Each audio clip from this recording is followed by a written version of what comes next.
음녀는 우리 18절에서 나온 대로 큰 성 바벨론입니다.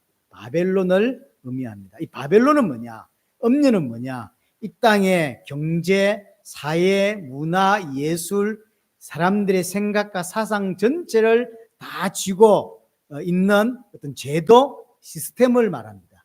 그러니까 나라가 아니라 이 땅에 사람들이 살아가는 가치관과 생각과 문화를 다 사로잡고 있는 어떤 어둠의 악한 어떤 세력들, 이렇게 이해하시면 됩니다. 특별히 17장과 18장에서 이 음녀는 어떤 형태로 등장했냐면 경제를 붙잡고 있는 존재로 등장했습니다. 사치를 부리고 음금 이런 것들을 이렇게 지장해서 많은 사람들을 유혹해서 하나님의 백성도 그 돈에 취해서, 또는 너무나 가난하기 때문에 돈을 벌어야 되기 때문에 하나님과 멀어지는 음행을 범하도록 유혹하는 존재, 이게 음녀 바벨론입니다.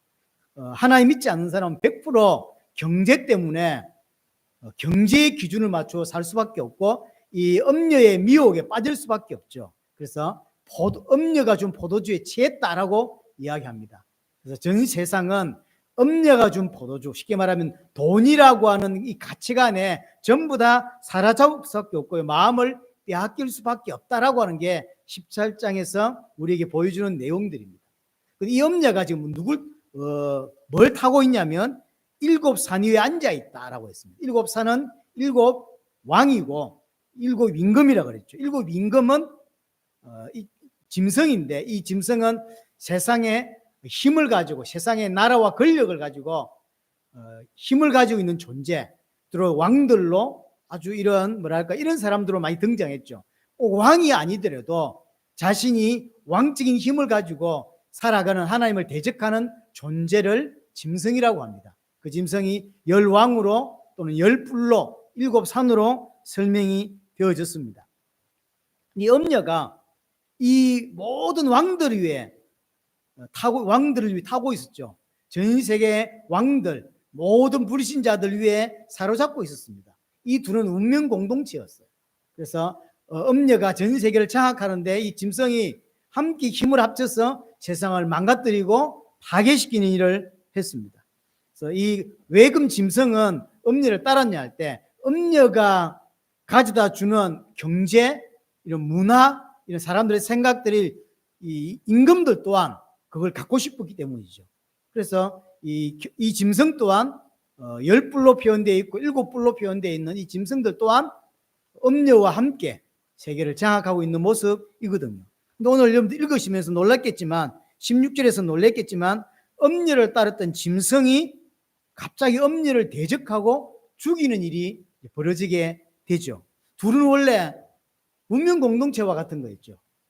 사람들이 생각과 가치관을 붙잡고 있는 음녀, 세상의 그 음녀의 가치관을 따라 살도록 만들고 힘을 가지고 있었던 짐승, 이는 운명 공동체 같은 존재였는데, 이 둘이가 갑자기 대적이 되고 짐승이 음녀를 죽이는 일이 이제 벌어지게 되는 것이죠.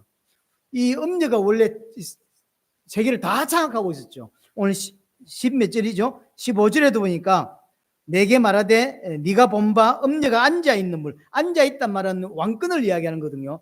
음녀가 어디에 앉아있냐면 많은 물, 백성과 무리와 열방과 방언, 전 세계 나라들, 전 세계 족속들, 전 세계 하나님 없이 자신이 왕되어 있는 모든 사람들 위에 앉아 있습니다. 이게 원래 실정이, 원래 이래야 되거든요. 그런데 갑자기 짐승과 10뿔 가진 이 왕이 갑자기 돌변해 가지고는 음녀를 죽이죠. 불태워 죽이는 일이 벌어집니다. 음녀를 완전히 무너뜨리는 거죠. 뭘로 무너뜨리냐? 오늘 17절에서 단서가 나오는데, 하나님께서 자기의 뜻대로 할 마음을 그들에게 주셔서 한 뜻을 이루게 하셨다. 쉽게 말하면 짐승이 다른 마음을 품고 음녀를 죽이려고 하는, 이게 쉽게 말하면 자멜이에요. 원래는 한 팀이었죠. 원래는 원팀이었습니다. 하지만 이제 하나님께서 짐승들에게다가 자기 마음대로 할 수 있는 마음을 집어넣으니까 쉽게 말하면 욕심이 생긴 거예요. 음녀를 따라다녔다고 지금 말할 수 있다면 이제는 엄니를 따라다니지 않고 자기가 대장이 되고 싶은 거죠. 그래서 엄니를 죽여 뿌리고 자기가 엄니를 통해서 얻으려고 했던 것들을 더 많이 얻기 위해서 이제 전쟁을 벌이게 되는 거죠. 이런 쉽게 말하면 전쟁이나 내전 같은 형태로 발생이 되어지게 됩니다. 그래서 여기서 뭘 볼 수 있냐면 하나님이 엄니를 심판하시는데 엄니를 심판을 하나님이 직접 하는 게 아니에요. 전쟁이나 내전 같은 것으로 싸워서 자멸하게 만드는 방법입니다. 그래서 짐승과 열불이 엄녀와 전쟁을 하게 되고 그래서 엄녀를 망하게 만드는 거죠. 하나님의 심판은 우리 지금까지 계속 반복되어 나오는 게 뭐냐면 스스로 자멸하게 돼요. 욕심 때문에, 인간의 욕심 때문에 자멸하게 되는 일이 벌어지죠. 전쟁이 벌어지고 나서 그 결과는 뭐냐면 다 파괴되는 거예요. 초토화됩니다. 그렇죠? 자, 나라가 있는데 전쟁이 벌어지니까 경제 시스템이 괜찮을까요? 경제 다 무너지겠죠. 그러면 사회, 정치, 예술, 문화 다 박살나는 거예요. 전쟁을 하는데 그게 괜찮겠습니까? 전쟁을 하면 적군을 우리 안에 뭐랄까요? 좀 이렇게 내 말 안 듣는 이런 사람들을 숙청하고 그러니까 정치 문제 올 수밖에 없죠. 경제 문제 올 수밖에 없죠. 그들이 그렇게 누렸던 여러 가지 문화들이 있었습니다. 문화 다 박살나는 거예요. 그럴 수밖에 없죠. 예를 들어서 어떤 정치인이 욕심을 가지고 이 똑같은 표현입니다. 정치인이 뭔가의 어떤 욕심, 뭔가의 야망을 가지고 전쟁을 일으켰다고 생각해 보세요. 예를 들어서 세계 1차 대전, 세계 2차 대전 히틀러라는 인물이 그러니까 오늘 본문으로 말하자면 짐승이 히틀러의 모습으로 등장을 하는 거죠. 그럼 히틀러가 어떤 야망, 어떤 욕심 때문에 전쟁을 일으킵니다. 그럼 전쟁을 일으키니까 결과는 뭐가 되냐면 다 망하는 거예요. 나라 경제 박살나겠죠. 그럼 문화 박살나겠죠. 정치인들 숙청되겠죠. 그럼 자기가 누렸던 많은 뭘 누렸는지 모르지만 그 누린 게 되겠습니다. 오케스트라도 이런 거 좋아했다 칩시다. 전쟁 나가도 다 박살났는데 건물 다 박살났는데 그 누릴 수 있나요? 축구 좋아한다 칩시다. 축구장 다 부서지고 축구 선수도 다 죽어 나갔는데 축구 볼 수 있나요? 그러니까 자기 욕심 때문에 전쟁을 일으켰는데 그 욕심의 결과는 다 파괴돼 버리는 거예요. 제가 며칠 전에 캄보디아에 대한 걸 보게 됐는데요. 캄보디아에 킬링필드인가는 그 대통령인지 뭔가 하나 나타나가지고요. 사람들을 그냥 싹 다 몰살시키는 거죠. 그래서 최소 170만 명, 최대 250만 명을 죽였다는데 정확하게 알 수도 없대요. 왜냐하면 아예 들어가서 그 동네 이런 것들을 다 죽여서 파묻어 버렸기 때문에 어디에 파묻혔는지 얼마만큼 파묻혔는지 지금 아무도 모르는데 나라의 인구의 4분의 1이 죽었어요. 오늘 본문을 대입시켜 보세요. 이 짐승이란 존재가 이 짐승이 실제로 우리가 생각하는 그런 짐승이 아니잖아요. 사람으로 등장을 합니다. 이 악한 정치를 붙잡고 있는 이런 이 왕이 있었는데 함께 사람의 생각이나 문화를 붙들고 있던 악한 영을 죽이려고 하는 거죠. 그러니까 전쟁을 일으키니까 전쟁만 일어나냐고요. 경제 다 무너져. 우리나라 생각해보세요. 우리나라 만약 전쟁 벌어졌다. 북한하고 전쟁이 일어나가지고 핵 터지고 난리 났다고 생각해 보세요. 그러면 건물만 무너지겠냐고요. 경제 박살 나겠죠. 정치인들 다 숙청되겠죠. 그러면 사회, 문화, 학교 할 거 없이 모든 거 다 박살 나는 거예요. 그 이야기예요. 그러니까 전쟁이 일어나니까 모든 부분에 타격이 오는 것이고 살아남지 못하는 거죠. 만약에 이게 전쟁이 세계적일수록 세계적인 파괴가 일어나겠죠. 오늘 본문 내용이 딱 이 이야기예요. 이 짐승이 엄녀와 한 팀이었는데 어느 순간 욕심이 생긴 거예요. 히틀러 같은 욕심이 생기니까 왜 그걸 굳이 했을까요? 엄니를 통해서 얻는 게 있어서 지금까지 순종해 왔죠. 근데 엄니를 통해서 얻었던 것을 이제 내가 욕심을 부리면 엄니를 죽이고 욕심을 부리면 다 가질 수 있다고 생각되는 거죠. 다 가지기 위해서 전쟁을 벌였는데 결과는 어떻게 된다? 다 망하는 거예요. 이건 생각지 못했던 거죠. 엄니를 등에 업고 살았는데 엄니에 순종을 산 이유가 뭐냐면 엄니를 통해 행해지는 것들이 경제고 사회고 정치고 사람들의 생각이라고. 근데 자기한테 유익이 되니까 따랐는데 어느 순간 욕심이 탁 들어온 거죠.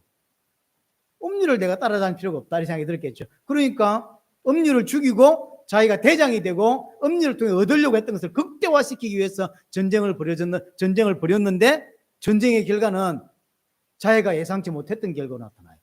다 망하는 거가 나타나는 거죠. 자멸이 됩니다. 이게 마지막 때 전 세계가 지금도 그렇게 왔고, 그래서 1차 대전, 2차 대전, 이래가 지금 전 세계 벌어지고 있는 전쟁들 다 지금 오늘 본문에 포함된 것들이에요. 앞으로도 결국은 주님 재림 오시기까지 계속 이런 일들이 계속 일어납니다. 내전이 일어날 것이고, 전쟁이 일어날 것이고, 지금 이제 경제 전쟁이라고 이제 미국의 대통령이 새로 바뀌면서 난리도 아닌 난리들이 생기죠. 이 많은 것들이 무너지고 어떤 나라는 망하게 생겼다고 할 만큼 이제 문제들이 생기겠죠. 이런 것들이 지금 오늘 계시록 17장, 18장 이야기라 해요. 그래서 전 세계 경제가 무너지고 문화가 박살나고 예술이 박살나고 정치인들 무너지고 막 난리도 아닌 일들이 일어난다는 이야기입니다. 전쟁을 일으키는 이유는 딴 게 아니에요. 음료를 통해서 얻었던 것들을 극대화시키기 위해서 더 많이 얻기 위해서 전쟁을 벌였던 것이고요. 전쟁을 벌일 수 있는 이유가 뭐냐면 17절입니다. 이는 하나님이 자기 뜻대로 할 마음을 그들에게 주사 한 뜻을 이루게 하시고, 지금까지는 하나님께서 사람들의 마음을 그래도 붙잡고 있는 겁니다. 하지만 하나님이 그 붙잡은 것을 놔버린 거예요. 그러니까 자기 마음대로 욕심대로 살 수 있도록 내버렸다. 로마서 1장의 표현으로 하면 내버려 두셨다라고 하죠. 하나님이 불신자의 마음도 붙잡고 있습니다. 하지만 하나님이 그걸 놔버리는 거예요. 놔버리면 어찌 되겠습니까? 그 욕심에 완전히 사로잡히게 돼 있고 그 욕심 때문에 사람을 죽이고 멸망에까지 가는 거예요. 그래서 내버렸다, 하나님께서 손을 놔버렸다고 하는 자체가 벌써 심판이에요. 뭐가 당해서 심판이 아니라 그 자체가 벌써 심판일 수밖에 없는 거죠. 하나님 없는 인간은 죄인이고, 죄는 하나님께 더 안전을 보장받지 못하기 때문에 내가 내 안전을 보장받으려고 하고 하나님 자리에 서려고 하는 게 인간입니다. 그게 죄인의 모습이고, 그래서 나 중심으로 나만을 위해 살 수밖에 없어요. 왜냐하면 아무도 나를 책임져 주지 않기 때문에. 그러면 책임지려고 해야 될 게 아니라 하나님을 만나면 되는 거예요. 그래서 돈이 필요한 게 아니라 하나님이 필요한데 사람은 그렇게 생각 안 해요. 어떻게 생각하냐면 돈이 필요하다라고 생각하고 성공이 필요하다고 생각을 하는 거. 그것이 세상에서 가치관이에요. 그러면 진짜로 돈이 필요하고 세상에 힘이 필요한 게 아니라 하나님이 필요한 거였거든. 원래 인간은 하나님 그렇게 만들어졌던 거라고.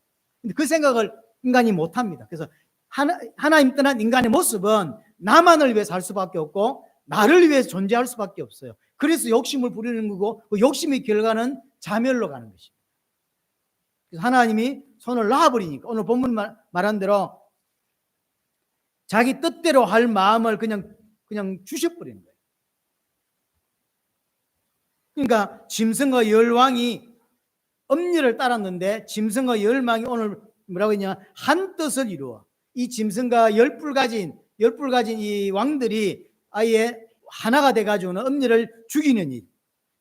결국 이건 오늘 17절에 보여주는 게 뭐냐면 이것이 하나님의 섭리라는 거예요. 하나님이 섭리를 이렇게 진행되는 거죠. 우리가 볼 때는 세상이 파괴되고 나라가 멸망을 받는데 그게 하나님의 섭리 가운데. 그래서 그렇게 멸망받을 수 있던 하나님이 붙잡고 있던 손을 놔버려요. 정치인들이 아무리 악해도 하나님께서 어느 정도는 붙잡고 있어. 그래서 세상에 돌아갈 수 있도록 그렇게 하는데 어느 순간 하나님이 오케이, 네 마음대로 살아봐. 그리고 놔버려요. 그럼 놔버리니까 그 죄인의 습성이 극에 달하면 수많은 사람을 죽이는 거예요. 히틀러처럼. 수많은 사람을 죽이면서 조금도 죄책감을 느끼지 못하는 거예요. 당연한 거다라고 생각하는 거죠. 한 뜻을 이루어 그렇죠. 그래서 열불과 짐승이 오늘 그 본문 17절 다시 보시면 마지막에 한 뜻을 이루게 하시고 그들의 나라를 그 짐승에게 주게 하시되, 열불 가진 짐승에게 모든 권한을 이양해 줍니다. 13절도 보세요. 13절도 보면 그들이 한 뜻을 가지고, 그들이 누굽니까? 짐승과 열불 가진 짐승이에요. 사실 같은 그룹입니다.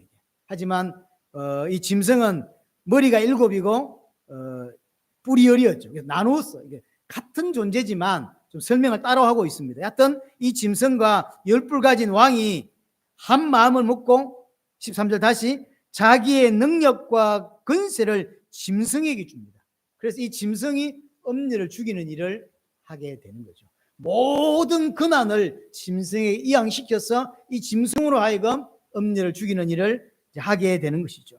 결국은 자신의 욕심 때문에 이 짐승은 계속 어떤 그 뿔 달린 짐승을 생각하면 안 돼요. 전부 언유입니다. 언유예요. 그래서 이 땅에서 하나님을 대적하는 강력한 힘을 가진 왕, 강력한 권세와 능력을 가진 왕으로 등장합니다. 그 사람이 이 땅에 예를 들어서 히틀러일 수도 있고 이 땅에 우리가 잘 모르지만 그런 많은 이상한 사람들로 등장을 하는 거예요. 그들이 등장해서 누구의 순종도 하고 이렇게 따라가다가 어느 순간 욕심이 극에 달하면서 자기가 얻고 싶은 것을 얻기 위해서 전쟁을 일으킨다고. 내전을 일으키게 되어지죠. 그러니까 내전을 일으킨 게 사람만 죽이는 게 아니죠. 엄청난 사람이 죽고 나가고 경제, 문화, 예술 모든 게 다 파괴됩니다. 우리가 볼 때 아무런 도움이 되지 않을 것 같은데 왜 저 짓을 하지라고 생각하지만 그게 하나님께서 마음을 놔버린, 손을 놔버린 거예요. 네 마음대로 살아봐. 그게 벌써 저주고 그게 벌써 심판인 거예요. 지금 자기 욕심 때문에 일어납니다. 운명 공동체였던 엄녀를 죽이면서까지 꼭 이렇게 내전을 꼭 벌였을까? 왜? 우리가 생각할 때 왜 저 힐링 필드인가 하는 그런 이상한 사람은 왜 170만 명을 죽였을까? 아니 170명만 죽여도 우리나라에 사는 사람이 170명 죽인 사람이 있을까요?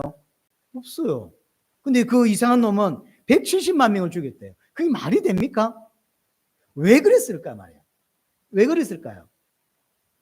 더 많은 부를 얻고 싶었어. 엄녀가 경지를 지고 있다 그랬죠. 더 많은 부를 얻고 더 많은 권력을 얻고 그래서 전쟁을 하는 거예요. 다른 나라와 전쟁하는 것도 아니고 내전을 통해서 더 많은 부와 더 많은 권력을 얻으려고 내전을 일으키고요. 더 큰 번영과 더 큰 패권 국가를 꿈꾸며 내전과 전쟁을 일으키는 것입니다. 이것이 세계적일수록 더 많이 파괴될 수밖에 없었던 거죠. 그래서 전쟁이 일어나는 것입니다. 결과는 뭐냐? 우리가 봤죠? 지금까지 쌓아 올렸던 모든 것이 다 파괴돼요. 이런 행태로. 앞으로 마찬가지입니다. 앞으로 전 세계가 이 모습으로 등장합니다. 자기 그 한 나라의 욕심과 한 나라의 이권을 위해서 전 세계 싸움을 벌이게 될 것이고 그게 실제로 내전일 수도 있고 전쟁일 수도 있습니다. 전쟁을 일으킬 때는 분명해요. 더 큰 패권 국가가 되기 위해서, 더 큰 번영을 누리기 위해서, 더 큰 어떤 번영과 어떤 경제를 누리기 위해서입니다. 왜냐? 그 경제와 번영은 엄녀가 가져다 주는 거거든요. 그래서 순종했었는데 어느 순간 그걸 다 가져야 되겠다. 엄녀와 나누기 싫은 거죠. 그래서 다 가지기 위해서 내전을 일으키고 전쟁을 일으키는 거예요. 그랬더니 어떻게 됐냐? 경제 무너지고 지금까지 쌓아올렸던 모든 문화 다 무너지고 황폐하게 된 거죠. 그래서 생각지도 못했던 부분이 등장하는 거예요.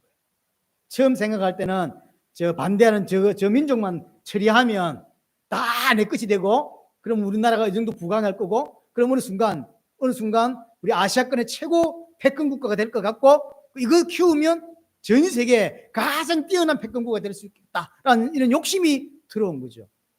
들어오니까 한민족부터 처리하기 시작하고 그래서 이게 뭐 한두 명이 아니라요. 170만 명씩 250만 명씩 저 나라만 그랬을까요? 아프리카 연구해 보세요.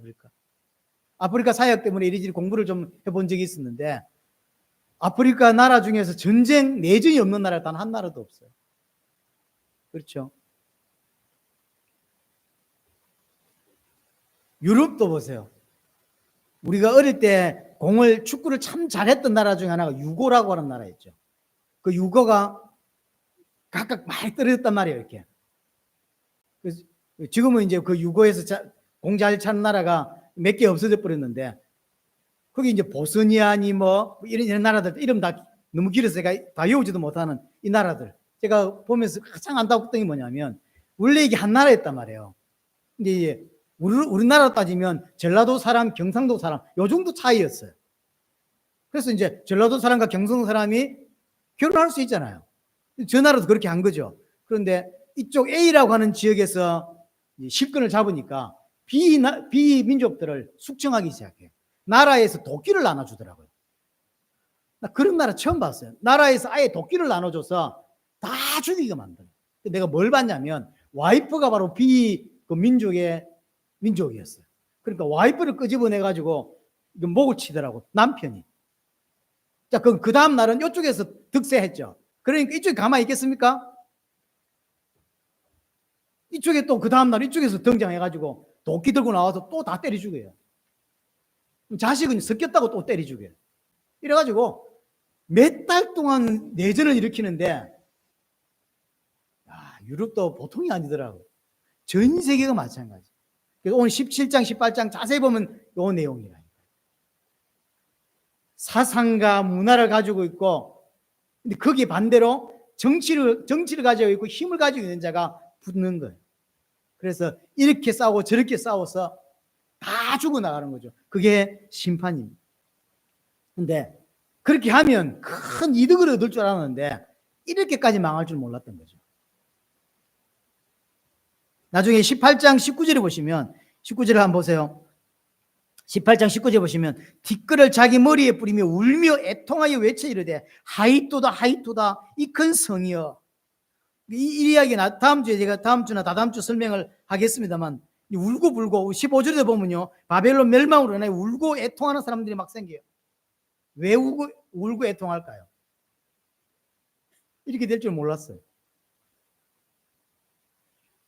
짐승만 죽이면 모든 것을 다 얻고 더 큰 번영을 누리고 더 큰 패권 국가가 되고 될 줄 알았는데 내전의 결과가 뭐냐면 다 망해버린 거예요. 그래서 울고 불고 이제 이렇게 될 줄 몰랐다는 거죠. 그래서 음녀의 멸망은 세상이 추구하는 모든 것이 한피해지는 것들을 가져오는 결과를 가져옵니다. 그래서 이게 마지막 때 세상이 멸망하는 모습이에요. 다 사실은 사단 아래에 있는 악한 세력들입니다. 우리가 구분을 이렇게 해서 그렇지, 음료도 사단의 건세 아래에서 사람들의 생각과 경제를 쥐고 있는 존재고, 이 짐승도 사단의 건세 아래서 왕권을 가지고 더 큰 패권국을 꿈꾸는 사람들을 말하는 거예요.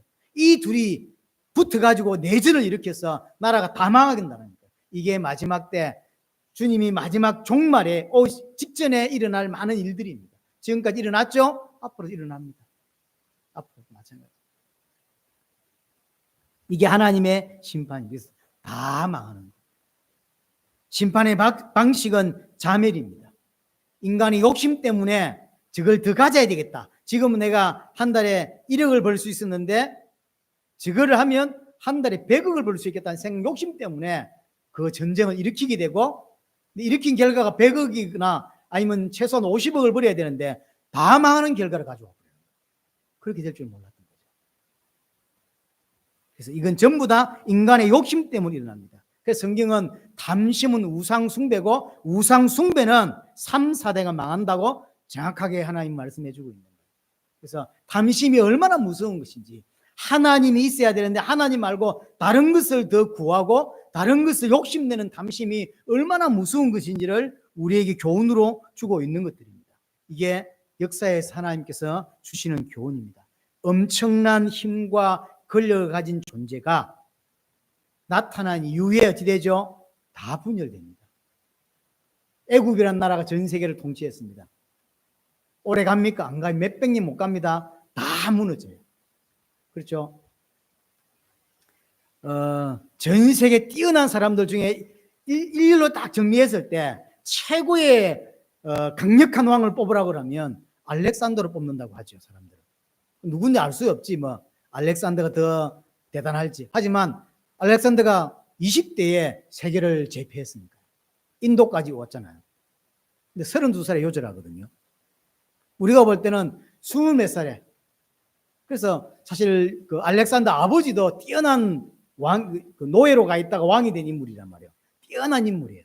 하지만 그 왕이 죽고 알렉산더가 왕이 된단 말이에요. 그때부터 헬라라고 하는 나라가 전 세계를 통치하게 된다고. 그래서 역사에서 정설은 아니지만 알렉산더가 아버지를 죽였을 거다라는 이야기도 있어요. 왜 그러냐면 그럴 만한 인물이라는 거죠. 욕심이 있는 아이니까. 근데 20대 벌써 세계를 제패했죠. 32살에 돌아오다가 뭐 어떻게 죽었는지도 알지 못합니다. 많은 설이 있습니다.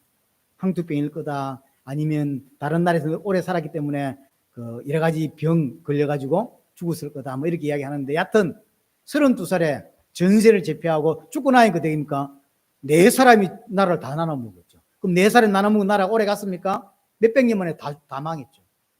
이게 세계 역사예요. 뛰어난 인물이 등장하고 뛰어난 나라가 등장하죠. 몇백 년 안 가서 다 망해요. 이게 역사가 계속 반복됩니다. 그래서 짐승과 여로왕이 힘을 합쳐서 자기 중심으로 자기들이 원하는 세상을 만들어 보고자 했지만 결과는 다 무너진다. 지금도 마찬가지입니다. 지금도 대한민국의 뛰어난 기업들, 감히 넘볼 수 없는 기업들이 있지만 어느 순간 무너지는 날이 오는 거예요. 이건 개인도 마찬가지입니다. 개인도 내가 갖고 싶은 것을 갖기 위해서 생을 걸고 정말 목숨 걸고 합니다. 왜냐하면 그걸 얻으면 행복할 것 같다고 생각하죠. 하지만 그 자리에 가면 정말로 행복하냐? 안 그렇습니다. 황폐해지게 돼 있어요. 그리고 그 자리에 가기까지 너무나 수많은 사람들을 짓밟고 올라가게 돼 있어요. 사람들을 포용하면서 이해하면서 탑으로 가는 사람은 없습니다. 내가 대학에 시험에 합격한다고 할 때 내가 대학에 합격하면 그 숫자만큼은 한 사람 떨어지게 돼 있어요. 내가 떨어지면 한 사람이 대학에 합격하겠죠. 이런 원리가 세상의 원리란 말이에요. 그럼 내가 사람들이 부러워할 만한 위치에 올라갈 동안 분명히 그 자리를 넘었던 사람은 떨어지게 돼 있고 무너지게 돼 있어요. 내가 탑에 갔다고 하는 것은 탑에 갈 과정 속에 많은 사람을 짓밟았다는 이야기고, 많은 사람은 내 때문에 어려움을 당한다는 이야기예요. 또 그까지 올라가면 그럼 자기가 꿈꿨던 그 세상에 오냐면 세상에 안 와요. 황폐하다는 걸 알게 돼요. 이게 원리가 똑같습니다. 계시록 17장, 계시록 18장은 엄녀가 멸망하는 장면을 보여주는데, 이 엄녀의 멸망을 통해서 하나님께서 우리에게 주시는 교훈입니다. 인간은 절대로 하나님 아닌 다른 것으로 행복할 수 없고, 만약에 하나님 다른 것으로 세상을 정복하고 하나님 아닌 다른 것으로 탑의 자리에 가면 가는 동안에 수많은 사람들 죽이는 것 같던 짓밟는 일이 벌어지게 될 것이고, 도착하면 황폐함을 느끼게 돼 있어요. 그게 인간입니다. 그렇죠? 그게 인간이에요. 그래서 오늘 요한이 본 환상, 17장, 18장의 환상은 하나님 아닌 다른 것을 의지하고 사는 자가 음행하는 자다라는 사실을 교훈으로 보여줍니다. 그게 어떻게 됐습니까? 하나님이 심판합니다. 하나님 아닌 다른 것을 의지하죠. 돈을 의지하고 자식 의지하고 자꾸 의지하는, 그게 하나님 보실 때 음행이에요.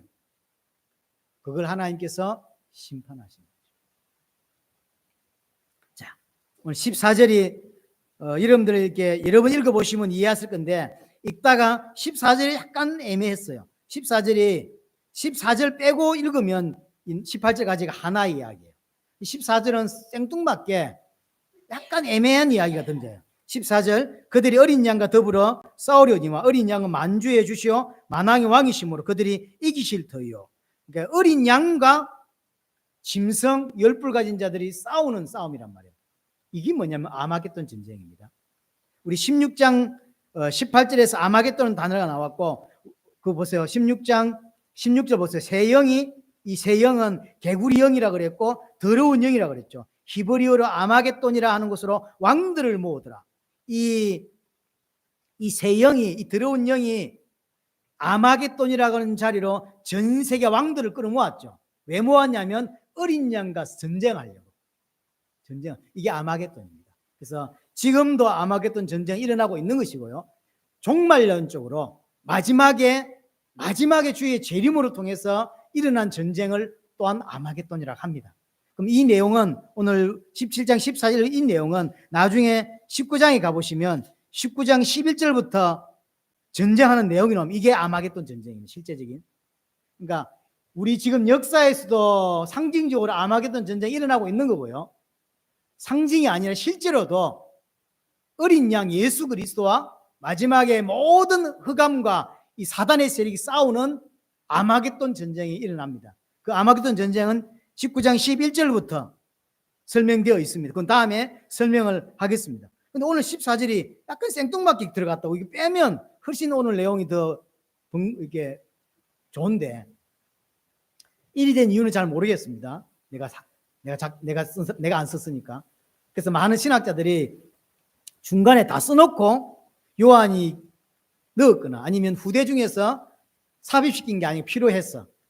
그래서 아마겟돈 전쟁 앞에도 이렇게 내용은 설명하지 않고 전쟁 준비를 하는 내용을 설명했고, 오늘 본문의 전쟁을 설명하고 19장 가서 이제 내용을, 전체 전쟁이 어떻게 진행되는지를 설명을 하고 있거든요. 그래서 이게 한 방에 설명하는 게 아니라 이제 뭐랄까요, 조금씩 예고편으로 설명을 하다가 설명하는 것처럼 한 거 아니냐, 이렇게 설명을 하기도 합니다. 저는 잘 모르겠습니다. 하여튼 조금 14절은 애매합니다. 자, 오늘 14절 이 이야기는 하나의 사건인데, 이게 바로 열왕과 짐승이 최종적으로 예수 그리스도와 전쟁을 벌이는 싸움, 이걸 아마겟돈 전쟁이다, 이렇게 표현을 합니다. 그 설명을 앞에서 좀 했기 때문에 넘어가고요.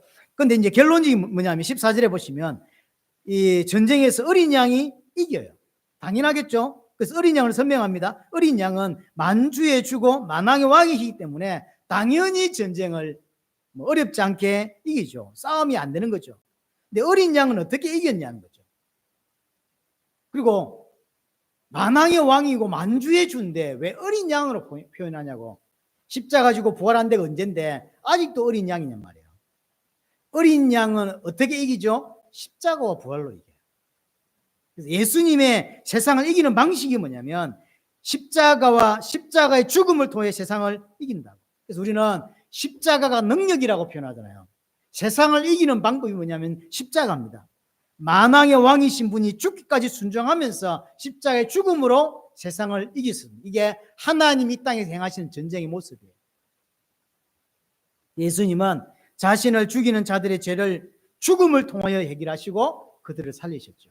우리가 생각할 때 유대인들도 이렇게 생각 안 했죠. 유대인들도 메시아면 진짜 만왕의 왕인데 만왕의 왕답게 로마를 무찌르고 우리를 전 세계 가장 높은 자리에 올리셔서 예수 믿으면 저렇게 되는 거야 라고 하는 영광을 보여주면서 이 땅을 이길 줄 알았는데 반대로 이겨요. 예수님이 세상을 이기는 싸움은 당신이 죽는 모습으로 이긴다니까요. 이게 굉장히, 그래서 어린 양이라는 표현을 굳이 쓰는 거예요. 안 그러면 지금 예수님 죽은 지가 언젠데 이제 미래에 될 일이기 때문에 어린 양이라고 표현할 게 아니라 그냥 만왕의 왕이시기 때문에 당연히 사단 그까짓 건 뭐 한 방에 끝낼 수 있죠. 그렇게 설명하지 않고 어린 양으로 설명을 합니다. 하나님이 세상을 구하는 방법은 죽음입니다. 예수님이 굳이 어린 양으로 표현한 이유가 이것 때문입니다. 지금도 세상을 이기고 세상이 승리하는 방법은 여러분들이 높은 자리에 올라가고 여러분 자녀가 대통령이 되고 여러분들이 자녀가 높은 데 올라가서 성공해서 세상을 정복하는 게 아닙니다. 그게 잘못된 거예요. 그렇지 않습니다. 그게 어린 양만 승리하는 게 아니라 어린 양과 함께 있는 자들, 택하심을 받은 자들, 부르심을 받은 자들도 당연히 승리한다라고 했죠. 어떻게 승리합니까? 어린 양이 세상을 이기는 방식으로 세상을 이겨요. 명심하셔야 돼요. 하나님이 세상을 이기는 방식은 십자가입니다. 그럼 그 하나님을 믿는 예수를 따르는 사람이 세상을 이기는 방식은 군대를 모아서 세상을 이기는 게 아니라는 거 아셔야 돼요. 십자가라는 걸 아셔야 돼요. 이게 예수 믿는 사람이 세상을 이기는 거예요. 말은 십자가가 능력이라고 말하지만 실제 기독교인들이 이 땅에 살면서 승리하려고 하는 건 경제를 가지고 승리하려고 하죠. 그래서 승리 안 되게 돼 있어요. 기억하셔야 돼요. 그래서 세상 속에서 나를 부인하고 내 십자가를 짐으로 세상을 이기는 것이지, 내 자식이 서울대 가고 내 자식이 높은 위치에 가고 내 자식이 사람들 따라올 수 없는 위치에 올라가서 그러면 세상을 승리할 것처럼 가르치는데요. 그렇지 않습니다. 이는 정말로 완전 복음 반대입니다. 완전 복음 반대예요. 우리가 잠시 머물렀던 그 단체가 지금 그렇게 가르친다고. 완전 잘못된 거예요. 하나님의 은혜로 그런 위치도 갈 수 있어요. 그거 아무 중요한 게 아니에요. 대통령 되면 하나님의 영광을 더 드러내는 게 아닙니다. 농부가 된다고 하나님의 영광이 가리는 게 아니에요. 아무 상관이 없어요. 그냥 직업이고 하나님 이 땅에 머물 동안에 누구나 직업을 가져야 되기 때문에 그 역할을 주실 뿐이에요. 좀 영향력 있는 역할을 줬을 뿐이고 약간 영향력 덜 있는 역할을 줬을 뿐이죠. 하나님 보실 때는 똑같다니까요. 세상 앞에 육신 앞에 영향력이지 하나님 앞에서 수많은 사람을 거느린다고 하나님 앞에서 그 영향력이 있을까요? 없어요. 우리는 그리 생각 안 한다고. 예수님이 이 땅에 승리하는 방식이 우리가 승리하는 방식입니다. 그래서 나를 부인하고 내 십자가를 지고 따를 때 우리는 승리하게 되는 거예요. 그래서 오늘 본문의 14절에 예수님과 함께 있던 택하심을 받은 자들, 함께 있는 자의 승리가 이렇게 승리를 한다니까요. 그래서 옛날에 중세시대는 교회가 또는 뭐랄까요, 기독교 국가가 힘을 얻어서 많은 종교 이슬람을 쳐부수고 하나님의 영광을 드러낼 줄 알았죠. 그 대표적인 게 십자군 전쟁이란 말이에요. 너무나 복음을 거꾸로 깨달은 거예요. 그렇지 않습니다. 만약에 그 십자군 전쟁이 8자까지가 있었다는데 8자 전쟁을 다 이겨도 하나님의 영광 드러나지 않습니다. 이게 복음을 완전히 거꾸로 이해했기 때문에 그렇게 믿는 거예요. 지금도 똑같습니다. 지금 똑같아요. 기독교 국가가 되어져서 많은 이단들, 많은 종교를 짓밟고 그래서 하나님의 영광을 드러내면 그게 하나님의 영광이 드러나는 게 아닙니다. 갈라디 2장 20절 기독교인은 내가 그리스도와 함께 십자가 죽었다 그랬어요. 죽어야만 이기는 거예요. 예수의 죽음으로 우리의 구원이 이루어지고 예수의 죽음으로 세상을 이기죠. 우리가 죽음으로 세상을 이깁니다. 나를 부인하고 내 십자가를 져야만 세상을 이겨요. 그래서 오늘 보면 굳이 예수님의 싸움을 마지막 때 만화의 왕으로서 싸우는 그 싸움을 어린 양이 싸우는 걸로 이야기해주고 있는 거예요. 굳이 왜 어린 양입니까? 어린 양은 아무 힘이 없어 끌려가서 그냥 목 잘리고 죽는 재물이 어린 양이란 말이에요. 근데 그거 굳이 쓸 필요가 없는 건데. 기독교의 능력은 십자가입니다. 기독교의 능력은 자기 부인이지 육신적으로 어마어마한 걸 가졌을 때 사람들이 따라오는 그게 아닙니다. 이것이 성도가 이 땅에서 싸우는 영적 싸움의 방식입니다. 지난주에 영적 싸움 3가지 이야기를 제가 이야기했습니다. 성도는, 교회는 세상과 지금도 싸우고 있고 특별히 두 번째는 거짓 선지자들이 교회 안에 거짓 메시지를 한 것이 있습니다. 그거가 싸워야 되고 제가 이 2가지가 내 안에서도 일어난다라고 했죠. 이것이 성도가 싸울 영적 싸움인데 오늘 이야기는 그 영적 싸움을 하는 방식에 대한 이야기라고 보시면 돼요. 영적 싸움은 어떻게 싸우냐? 예수님이 싸운 방식대로 싸워야 된다. 내가 세상에서 배운 방식이 아니라 예수님께서 가르쳐 주신 방식. 그게 뭡니까? 십자가에 죽는 겁니다. 자기를 부인하고. 하나님인데, 창조주 하나님인데 자신을 부인하고 자기 십자가를 졌죠. 기독교는 어떻게 승리한다? 자신을 부인하고 자기 십자가를 지는 것입니다. 그것이 세상을 이기는 유일한 방식입니다. 자신을 위해 예수님은 단 한 번도 자기의 능력, 하나님의 능력을 사용하지 않으셨습니다. 오직 하나님 뜻에 순종했습니다. 우리가 세상 이길 수 있는 방법이 이겁니다. 나를 위해 살지 않고 나를 부인하고 내 십자가를 질 때만 절대로 세상을 이길 수 있다고 하는 사실. 그래서 세상에 이기는 방식은 항상 우리가 생각하는 반대 방식이 많습니다. 요한복음 16장입니다. 잘 기억이 안 나는데요. 거기도 보면 내가 너에게 세상 평안을 주러 왔다라고 하면서 뒤 표현은 환난을 당하나 담대하라. 이 반대 이야기가 돼요. 우리 보고는 평안을 주겠대. 근데 그 평안의 내용이 뭐냐면 세상에서는 두드러 맞고 환난을 당하는 거예요. 말이 안 맞아요. 앞에 우리는 그냥 너무나 익숙한 구절이기 때문에 그냥 이렇게 쳐다보지만 그렇지 않아요. 근데 항상 기독교인이 승리하는 방식과 참된 안식을 누리는 방식은 십자가이고 예수님이 이 땅에서 이루셨던 모습대로 가야 돼요. 예수를 따라가는 거예요. 그렇죠? 예수를 따라. 서대반이 그래서 죽을 때 자기를 돌로 쳐 죽이는 자들을 위해 기도하는 모습을 보고 예수님의 모습들이 등장하잖아요. 그게 기독교인의 모습이에요. 세상은 자기만을 위해 삽니다. 자기가 왕되어 살아갑니다. 세상에서 자신의 영광을 위해 사는 자입니다. 하지만 신자는 반대입니다. 이 땅에서 하나님의 영광을 두고 하나님께만 순종하고 나를 부인하고 예수님 이 땅에 승리하신 방식대로 살아야 승리할 수 있다는 사실입니다. 이 은혜 여러분이 꼭 있기를 원합니다.